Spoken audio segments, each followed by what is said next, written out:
Hello YouTube, this is Morgan, Airspeed Prime here with my next Airspeed's Avatar Rewatch video. This one's going to be for Book 1 Water, Episode 13, The Blue Spirit. This episode is animated by DR Movie, so the secondary animation studio, which, it's interesting that this one is done by the secondary studio and that it is one of the more important episodes from the first book. It's just interesting that there are a couple where you'd think, this is really important, the main animation studio should do it, but DR Movie get to do this one, and it's a really well done episode. There's some great action in here, some new locations. They get to be the kind of debut for the designs of the Yuyan archers. So overall, very successful episode for DR Movie. But overall, this episode, as I said, definitely one of the best from book one. I think it's one of those episodes that tends to perhaps fall a little bit out when you're really going into the discussion about the best episodes of like the entire series. I think this is an episode you bring up in that discussion, but it kind of falls out of that discussion relatively quickly. In that, yes, there's some great stuff that happens here in terms of the debut of the Blue Spirit, Zuko's alter ego. Just the whole Zuko Zhao dynamic in this episode and getting captured. The action with the Yuyan archers, and then the big reveal at the end that like it is Zuko as a Blue Spirit. It's very notable, but it's just overall I think it doesn't quite have like everything together in that ultimately this episode is kind of more of a setup for like, oh, the potential for like what if Aang and Zuko work together, what could they like accomplish together, and mainly I think setting up the idea of like Zuko at the end of this episode, when he's in bed, he looks at the Fire Nation insignia he has on the wall, and he turns away from it. That's meant to be extremely symbolic of just his growing frustration with the Fire Nation, of just like, fundamentally, Zuko's quest to capture the Avatar is to gain his honor back, to basically get his position in the Fire Nation back as the prince. But I think he's beginning to question, like, if there's people like Zhao who are succeeding and getting promoted within this nation that I want to be a big part of, do I really want to be a part of that? And I don't think he's maybe going that far into the questioning it, but for sure, the idea is that, he's doing this all for the Fire Nation. Is that really what he's trying to accomplish here? So that's a very notable moment at the end. But yeah, the episode starts off with obviously the debut of the Yuyan archers under the command of Shino, and basically Zhao wants to take control of them to search for the Avatar. Can't do it, but Zhao then gets promoted thanks to the Fire Lord, and we just get this idea of like he's now Admiral Zhao. So I think this episode establishes a pretty interesting thing of just like they establish here that basically Ozai directly promoted Zhao. And it's one of the things, again, like I think the movie, I kind of appreciate it for at least trying to do something with like, okay, establishing that like there is some sort of a relationship between Ozai and Zhao. That's why there's that kind of dynamic going on here. Whereas here, it kind of feels like Zhao is like, yeah, he's doing everything he is to try and like impress Ozai, and he obviously believes in Ozai. But because we don't get to properly meet Ozai until like towards the end of the series, it feels a little weird of just like basically it's just these reports about stuff that Zhao has done, and he's getting promoted for that, and it feels like he's getting the support of Ozai, but it's not made very clear. Not a huge problem, just it's something interesting to note. Yeah, we then get the start of the episode presenting this new character with the Blue Spirit mask and so on, and just him kind of spying on Zhao. Then on the other side of the episode, I suppose, why Aang gets himself into a position to be captured, is that Sokka is sick after the storm, which is a really nice setup of us like direct continuity. Sokka is in this position because of what happened in the last episode. Katara also begins to become ill from this. That's nice continuity, and it's also the reason why this episode doesn't suffer from the whole idea of why have you stopped the rush to the North Pole. it makes sense that they have to stop to rest and recover here. So this is another one of those important episodes that doesn't suffer from that issue like the storm, giving a reason for why they have to take a little bit of a break. So Aang has to go to see a herbalist up in the mountain to basically get a cure, and he goes up there. We have some humor with her when it's revealed that she's a bit crazy. And fundamentally, yeah, herbs aren't going to help your friends. You just need to get these frozen frogs and have your friends suck on them, and that will cure them. It's also up there that we see one of our few normal animals in the entire show. Most of them are hybrid, of course, in Avatar. And here we see just a normal cat in the herbalist's cat, Miyuki. So that's pretty interesting. It's a reasonably odd-looking cat, but fundamentally there's nothing that inherently says like, oh, that's a cat mixed with something else. It is just a cat. I think we see this a few more times, that there are just normal cats in the world, but that's still interesting nonetheless. And the main thing that comes out of, I suppose, Zhao being promoted to Admiral is not just that he gets control of the Yuyan archers, but that he now has enough power to where he can actively work to limit what Zuko can do. That is a very notable scene in this episode of the crew coming in, asking Zuko to give all of his information over to Zhao, and Zuko basically just, him not having permission basically to move about in the way he could before. And it is this big moment for Zuko when he's just out on his own, and it's just like he's kind of losing hope. That the one hope he's had for accomplishing his goal or getting back to the way things were was to capture Aang, and now he's being completely restricted from doing any of that.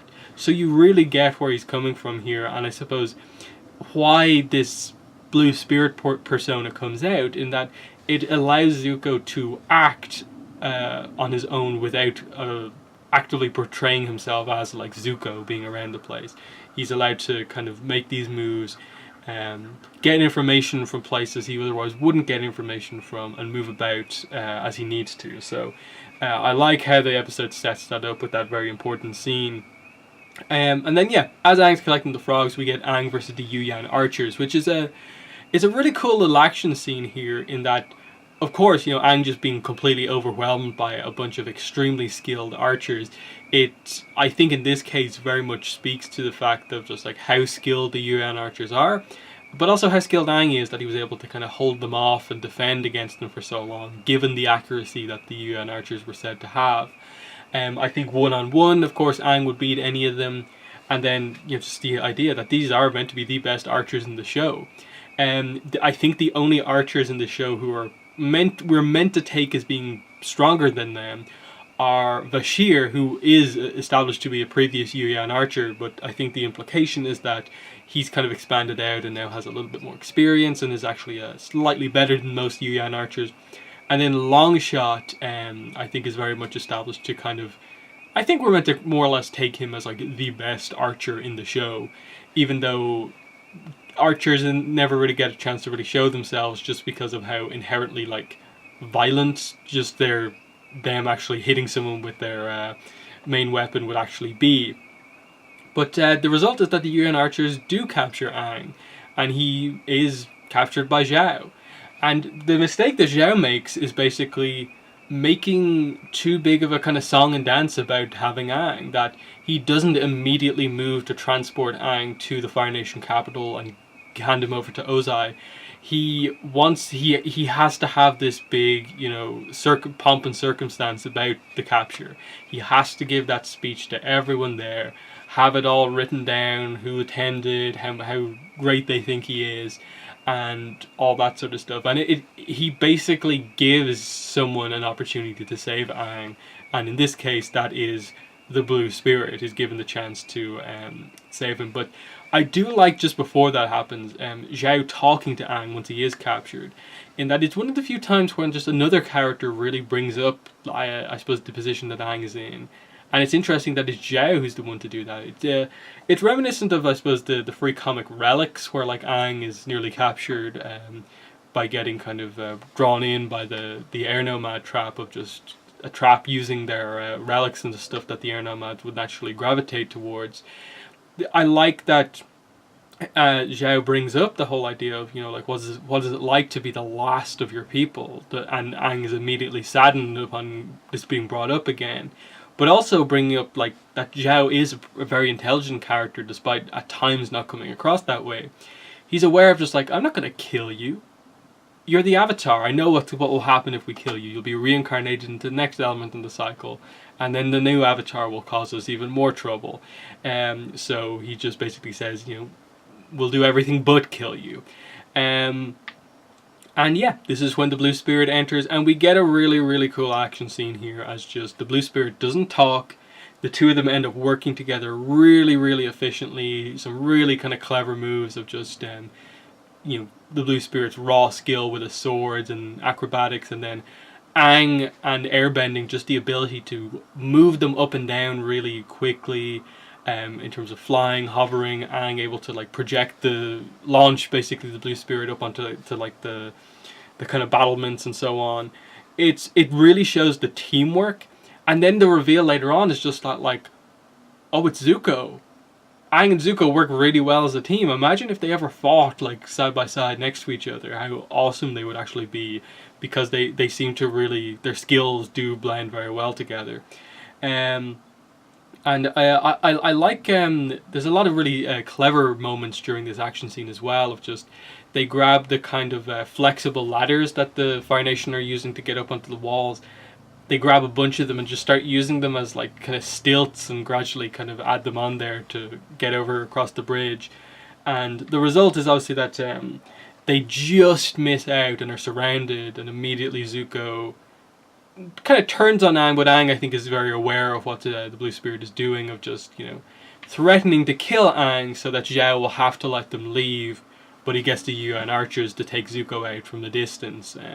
And this is when the reveal comes out. I like the shock from Aang is very very fitting, because I think it's definitely the last person Aang expected to be behind the mask, but also it shows Aang the idea of just, like, Zuko, he saved me. He's my enemy, but he saved me, and basically, just for, I suppose, Aang's honor, he can't just leave Zuko there to be captured after what he did for him. So he just returns the favor by basically leaving Zuko in a place where he can wake up and then get back to where he needs to be, and he won't be captured by Zhao's forces, and it's just kind of returning the favor.